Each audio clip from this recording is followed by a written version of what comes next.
amici e amiche del segno dell'Acquario, benvenuti, io sono Angela e questo è Exoteric World ed è così che mi trovate sui social. Questo è l'oroscopo settimanale dal 23 al 29 marzo. Prima di iniziare vi ricordo che è una stesa generica, prendete solo ciò che vi risuona e potete integrarla col vostro ascendente per avere qualche informazione in più.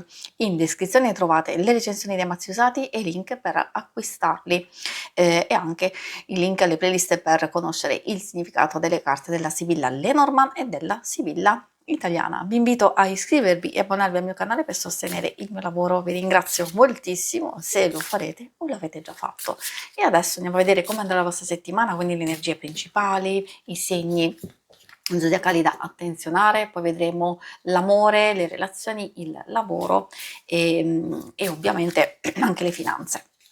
Partiamo con la prima carta dove troviamo la falce. La falce è quella carta che può avere la nota positiva, nel senso di andare a raccogliere i frutti del nostro lavoro, quindi ci stiamo avvicinando alla conclusione di un qualcosa, seppur stressante e faticoso, però almeno c'è un ottenimento. Può anche indicare tante altre situazioni dove dobbiamo fronteggiare un cambiamento improvviso. A volte può essere anche un dispiacere, potrebbe essere un taglio netto su un qualcosa, quindi diciamo dipende, magari visto che si riflette maggiormente nelle questioni strettamente personali e delle relazioni, lo vedremo in seguito. Troviamo la luna.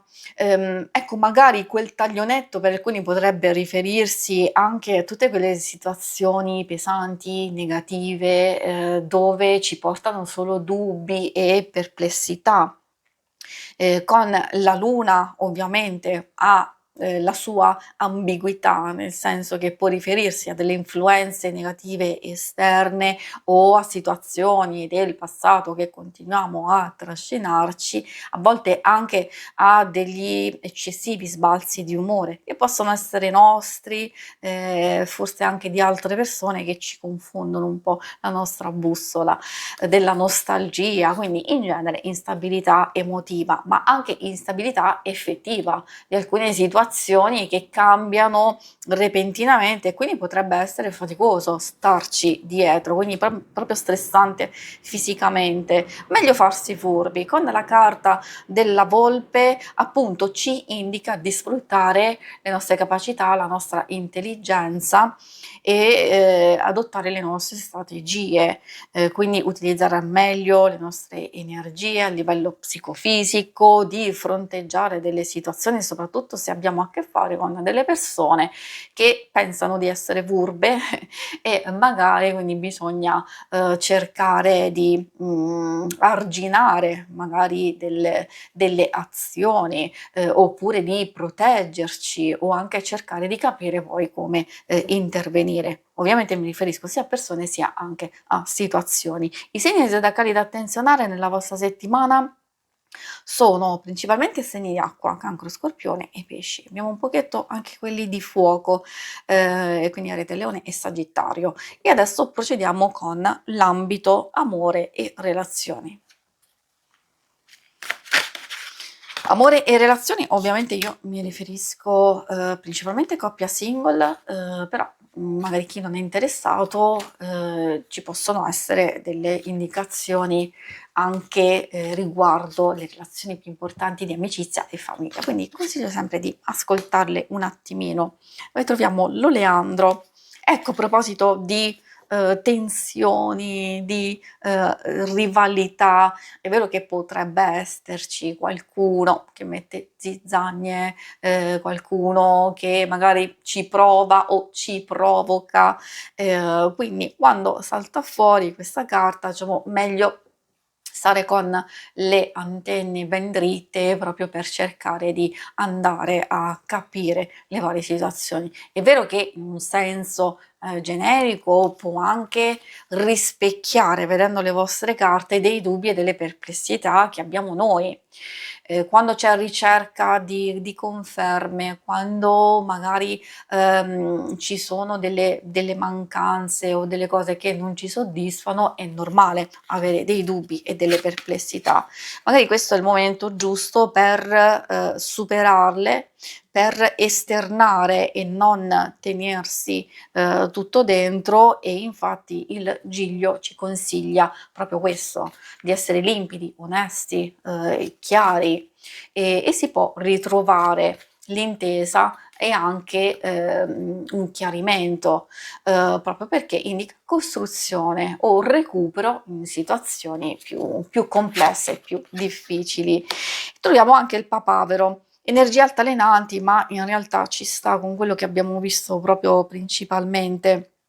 Vuol dire che alcune cose si rispecchiano nella nostra interiorità, come vi dicevo, anche nelle relazioni. Poi andremo a vedere anche l'altra parte del lavoro e delle finanze. Il papavero, ecco, questa ci mette in guardia sulla freddezza, sul distacco e sulla solitudine. A volte possiamo essere appunto circondati da tantissime persone, però allo stesso tempo sentirci comunque soli. Ecco perché abbiamo bisogno di favorire l'apertura, la sincerità e l'onestà, perché altrimenti rischiamo di chiuderci ulteriormente. Quindi questo è il momento giusto di affrontare qualcosa e di farlo con le nostre esperienze, con la nostra saggezza, con la nostra intelligenza. E mi riferisco anche ai single. Se c'è un coinvolgimento, un interesse, forse qui bisogna valutare se farsi avanti, se stuzzicare in qualche modo o cercare di aspettare ancora un altro po'. Però in realtà se state già aspettando da parecchio tempo, allora forse o non c'è un reale interesse, oppure sapete che magari le cose possono essere abbastanza complicate e difficili,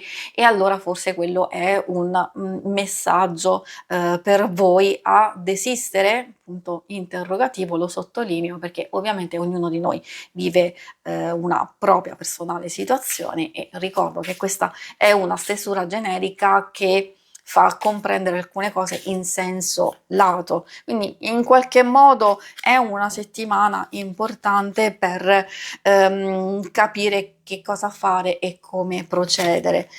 L'abbiamo visto in ambito sentimentale, affettivo, adesso vediamo in senso più pratico del lavoro e delle finanze. Ecco, qui c'è un po' più di positività, cioè più raggiungimento, più concretezza, più astuzia di voler portare avanti nel miglior modo possibile alcune cose. Quindi anche se ci sono delle cose abbastanza complesse, avete sia le vostre stesse energie, sia anche alcune opportunità che possono arrivare e svilupparsi positivamente. Per alcuni anche subito, per altri, essendoci la carta dell'artista, alcune cose vengono proiettate nel futuro, quindi sono favoriti i progetti e le azioni di lunga durata, nel senso agiamo adesso per ottenere poi successivamente.